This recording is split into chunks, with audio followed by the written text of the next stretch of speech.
آج ہم قرآن مجید کی ایک بہت ہی خاص سورت لقمان میں موجود لازوال حکمت کو سمجھنے کی کوشش کریں گے۔ یہ صرف ایک کہانی نہیں ہے، بلکہ یوں سمجھیں کہ ایک ایسا سبق ہے جو ہمیں سکھاتا ہے کہ ایک بھرپور اور بامقصد زندگی آخر گزاری کیسے جائے۔ تو چلیں اس تجزیے کا آغاز ایک بہت ہی دلچسپ سوال سے کرتے ہیں۔ سوچئے ذرا، ایک باپ اپنے بیٹے کو سب سے قیمتی تحفہ کیا دے سکتا ہے؟ دولت، جائیداد، یا پھر کچھ ایسا جو ہمیشہ اس کے ساتھ رہے؟ سورت لقمان ہمیں بتاتی ہے کہ سب سے بڑا تحفہ دراصل حکمت اور صحیح رہنمائی ہی ہے۔ اپنے سفر میں ہم 4 اہم پڑاؤ پر رکیں گے۔ سب سے پہلے تو سورت لقمان کا تعارف اور پس منظر جانیں گے، پھر حضرت لقمان کی وہ دل کو چھو لینے والی نصیحتیں سنیں گے، اس کے بعد توحید اور اللہ کے علم کی وسعت پر بات کریں گے، اور آخر میں دیکھیں گے کہ ان باتوں کو ہم اپنی زندگیوں میں کیسے اپنا سکتے ہیں۔ چلیں تو پھر پہلے حصے سے شروع کرتے ہیں۔ دیکھیں، کسی بھی کلام کی گہرائی کو سمجھنے کے لیے اس کا پس منظر جاننا بہت ضروری ہوتا ہے۔ سورت لقمان ایک مکی سورت ہے، یعنی یہ مکہ میں اس وقت نازل ہوئی جب مسلمانوں کو بہت شدید مخالفت کا سامنا تھا۔ یہ بات اس لیے اہم ہے کیونکہ یہ نصیحتیں ایک ایسے وقت میں دی گئیں جب ایمان پر قائم رہنا خود ایک بہت بڑا چیلنج تھا۔ اور یہ سورت بہت جامع ہے، مطلب بہت زیادہ طویل نہیں، کل 34 آیات پر مشتمل ہے۔ اور اس میں 4 رکوع ہیں، یعنی اسے 4 بڑے موضوعاتی حصوں میں تقسیم کیا گیا ہے۔ چھوٹی سورت لیکن حکمت بہت گہری ہے۔ اچھا، تو سوال یہ پیدا ہوتا ہے کہ اس سورت کا نام لقمان ہی کیوں رکھا گیا؟ وجہ بہت خوبصورت ہے۔ اس کا نام ایک عظیم حکمت والے شخص حضرت لقمان کے نام پر ہے، جن کی اپنے بیٹے کو کی گئی نصیحتیں آپ کہہ سکتے ہیں کہ سورت کا دل ہیں۔ تو حضرت لقمان آخر تھے کون؟ وہ عرب کی تاریخ میں ایک بہت بڑے عقل مند اور دانشور کے طور پر جانے جاتے تھے۔ قرآن مجید نے بھی واضح طور پر انہیں نبی نہیں بلکہ حکیم یعنی حکمت والا قرار دیا ہے۔ وہ اللہ کے ایک نیک بندے تھے جن کی دانائی کی مثالیں دی جاتی تھیں۔ اب ہم اس تجزیے کے بالکل مرکز کی طرف بڑھتے ہیں، یعنی وہ حکمت سے بھری نصیحتیں جو ایک باپ نے اپنے بیٹے کو بہت ہی محبت بھرے انداز میں دیں۔ یہاں حضرت لقمان کی نصیحتوں کا خلاصہ ہے، اور یہ ایک مکمل ضابطۂ حیات ہے۔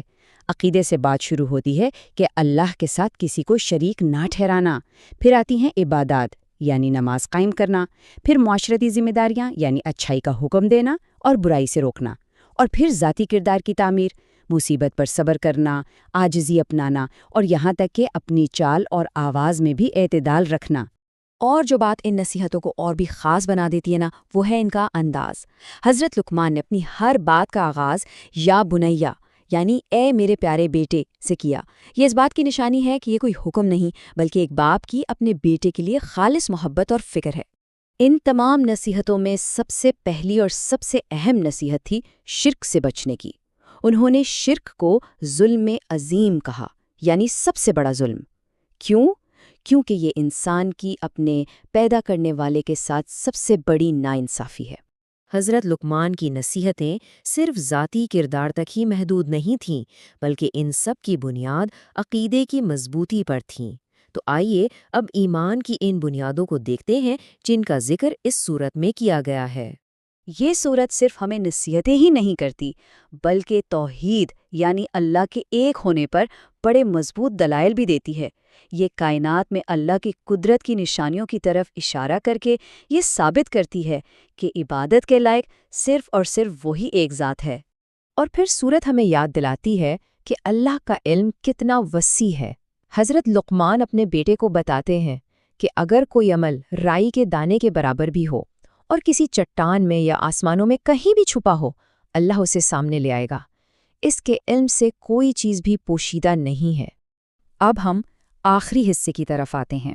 یہاں ہم ان تمام باتوں سے حاصل ہونے والے علمی اور عملی نکات کا خلاصہ کریں گے، یعنی وہ اسباق جنہیں زندگی میں اپنایا جا سکتا ہے۔ تو سورت لقمان سے ہم اپنی زندگی کے لیے کیا سیکھ سکتے ہیں؟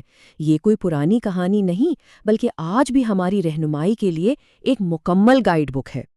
اچھا، یہاں دیکھیے، زندگی گزارنے کے کچھ بنیادی اصولوں کو آمنے سامنے رکھا گیا ہے۔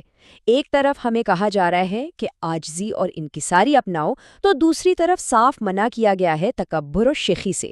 ایک طرف حکم ہے کہ اللہ کا شکر ادا کیا جائے تو دوسری طرف روکا جا رہا ہے اپنے بڑوں کی اندھی پیروی سے۔ بالکل اسی طرح زندگی میں اعتدال یعنی میانہ روی اختیار کرنے کی بات ہے اور زمین پر اکڑ کر چلنے سے سختی سے منع کیا گیا ہے۔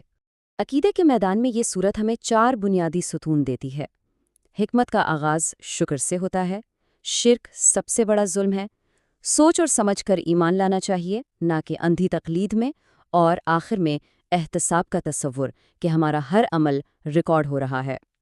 اور جہاں تک ذاتی کردار کی بات ہے، اسباق بالکل واضح ہیں۔